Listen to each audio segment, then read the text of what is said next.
అఖిల భారతీయ విద్యార్థి పరిషత్ ఈరోజు కర్నూలు జిల్లాలో చలో కలెక్టరేట్ యొక్క కార్యక్రమానికి పిలుపునిచ్చింది. అఖిల భారతీయ విద్యార్థి పరిషత్ విద్యారంగంలో ఉన్నటువంటి అనేక సందర్భాల్లో విద్యారంగ సమస్యల యొక్క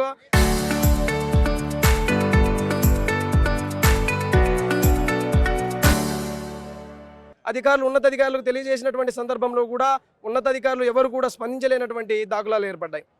వారం రోజుల క్రితం నారా లోకేష్ గారు కర్నూలు జిల్లాలో పర్యటన చేసి విద్యకు ఎటువంటి ఉన్నతమైనటువంటి స్థానాన్ని ఇచ్చారని మీరు కర్నూలు జిల్లాలో పర్యటన చేసి వెళ్ళారు.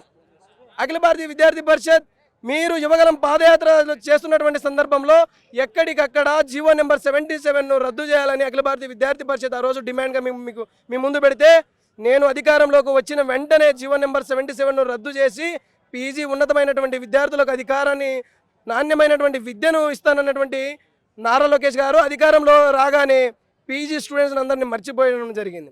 అలాగే సాంఘిక సంక్షేమ హాస్టల్లో చదువుతున్నటువంటి నిరుపేద విద్యార్థులు ఎవరైతే ఉన్నారో వాళ్లకు కనీసం మౌలిక వసతులు లేనటువంటి సందర్భాలు ఏర్పడ్డాయి. మీరు కేవలం మీ యొక్క నియోజకవర్గాన్ని మాత్రమే బాగుపరుచుకొని రాష్ట్రం మొత్తం మీదుగా బాగా ఉంది, విద్యా వ్యవస్థ ఆంధ్రప్రదేశ్లో గాడిన పెట్టాము, రాష్ట్రంలోనే కాదు దేశంలోనే నెంబర్ 1గా తీర్చిదిద్దాము అనేటువంటి ప్రగల్భాలు మీరు పలుకుతున్నారు. ఈరోజు మీరు సాంఘిక సంక్షేమ హాస్టల్ యొక్క విజిట్ చేయండి. అక్కడ ఉన్నటువంటి అనేక సందర్భాల్లో సమస్యలు మీకు కనిపిస్తాయి. మీరు కేవలం వీడియో కాన్ఫరెన్స్లో ఈరోజు కలెక్టర్ గారు కూడా బయటికి రాలేకపోవడం గల ప్రధాన కారణం ఏంటంటే వీడియో కాన్ఫరెన్స్ ఉంది అంటున్నారు. కేవలం విద్యార్థుల యొక్క సమస్యలు మీకు కనిపించడం లేదా? మీ యొక్క అధికారాన్ని కాపాడుకోవడం కోసమైనా అధికారులు ఉన్నది. కాబట్టి అఖిల భారతీయ విద్యార్థి పరిషత్ ఒకటే డిమాండ్ చేస్తుంది, జీవో నెంబర్ 77 వెంటనే రద్దు చేయాలి, జూనియర్ కళాశాలలో ఉన్నటువంటి మౌలిక వసతులను వెంటనే మెరుగుపరచాలి, అలాగే సాంఘిక సంక్షేమ హాస్టల్లో ఉన్నటువంటి మౌలిక వసతులను వెంటనే మెరుగుపరచాలని అఖిల భారతీయ విద్యార్థి పరిషత్ ప్రధాన డిమాండ్ చేస్తుంది.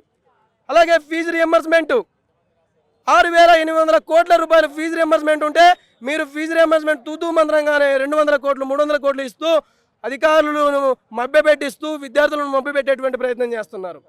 నారా లోకేష్ గారు ఫీజు రియంబర్స్మెంట్ లేని కారణంగా అనేక మంది పేద విద్యార్థులు రోడ్డున పడుతున్నారనే విషయం మీకు తెలిసే ఉంటుంది. కానీ ఎక్కడికెక్కడ మీ అధికారాన్ని కాపాడుకోవడం కోసం ఆర్భాటంగా విద్యా వ్యవస్థ మారుతుందని మీరు చెప్తున్నారు. కాబట్టి అఖిల భారతీయ విద్యార్థి పరిషత్ ఒకటే డిమాండ్ చేస్తుంది, అఖిల భారతీయ విద్యార్థి పరిషత్ పెట్టినటువంటి డిమాండ్స్తో పాటు మీరు విజిట్ చేసి ఉన్నటువంటి క్యాంపస్లో ఉన్నటువంటి సమస్యలను వెంటనే గుర్తించాలి. లేని పక్షంలో అఖిల భారతీయ విద్యార్థి పరిషత్ రాష్ట్ర వ్యాప్తంగా ఉద్యమాన్ని చేయడానికి శ్రీకారం చుడుతుంది. ఇదే విద్యార్థులు ఏదైతే జీవో నెంబర్ 77 రద్దు చేస్తానని ఓటు బ్యాంకు రాజకీయాలు చేసుకున్నారో అదే విద్యార్థులు రానున్న రోజుల్లో మీ యొక్క గద్దెను దించడానికి ప్రధాన పాత్ర పోషిస్తున్నారని అఖిల భారతీయ విద్యార్థి పరిషత్ భావిస్తుంది. భారత్ మాతాకి